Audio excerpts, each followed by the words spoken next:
اے پیغمبر کہہ دو کہ لوگو اگر تم کو میرے دین میں کسی طرح کا شک ہو تو سن رکھو کہ جن لوگوں کی تم اللہ کے سوا عبادت کرتے ہو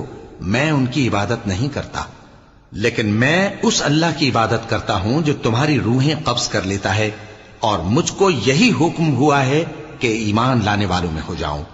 اور یہ کہ اے نبی سب سے یکسو ہو کر دین اسلام کی پیروی کیے جاؤ اور مشرکوں میں ہرگز نہ ہونا، اور اللہ کو چھوڑ کر ایسی چیز کو نہ پکارنا جو نہ تمہارا کچھ بھلا کر سکے اور نہ کچھ بگاڑ سکے۔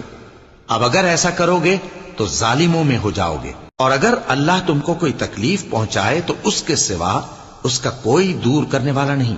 اور اگر تم سے بھلائی کرنی چاہے تو اس کے فضل کو کوئی روکنے والا نہیں۔ وہ اپنے بندوں میں سے جسے چاہتا ہے فائدہ پہنچاتا ہے، اور وہ بخشنے والا ہے، مہربان ہے۔ کہہ دو کہ لوگوں تمہارے